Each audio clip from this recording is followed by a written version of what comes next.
In this video, we talk about posture.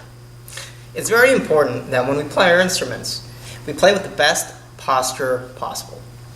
Since we use our air to produce sound, if we're leaning back, slouching, or generally not sitting with proper posture, it can drastically affect the sound that we can produce with our instruments. Let's talk about the elements of what good posture looks like. We are mainly concerned with the upper half of our body.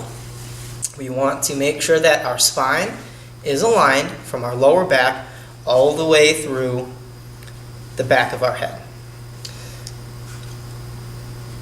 Our feet and our legs will act as a support for our upper torso. The way I like to describe it is if you put your hands on your hips, find where those hips are, and then lower yourself onto the front half of your chair. To make sure that you're not slouching or you're not leaning back too far, simply roll forward. If you feel pressure on the back of your thigh, then you're leaning too far forward. If you roll back and you feel the same type of pressure in the seat of your pants, you're leaning too far back.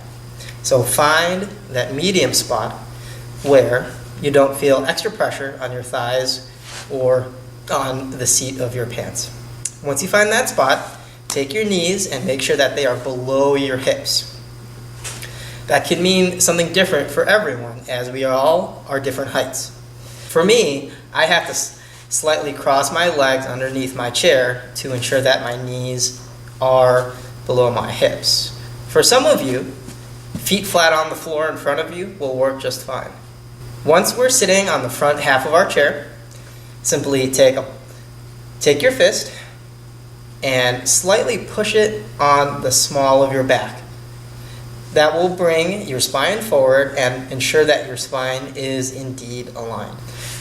Let's take a look at what that looks like from the side. Again, I am standing in front of my chair, hands on my hips, and I slowly lower myself on the front half of my chair. Even though your chairs have backs on them, we're not going to be using them as we play. Your knees will act as a support, so make sure that they're below your hips. Whatever that may mean to you, whatever is the most comfortable, as long as they are below your hips so you don't lean too far forward or too far back. Okay? Again, if you lean forward and you feel pressure on your thighs, you're leaning too far forward. If you lean back and you're feeling pressure on the seat of your pants, you're leaning too far back. Once we have our lower half of our body in place, simply take your fist, push it on the small of your back, just ever so slightly, and there you go. This is what you're looking for.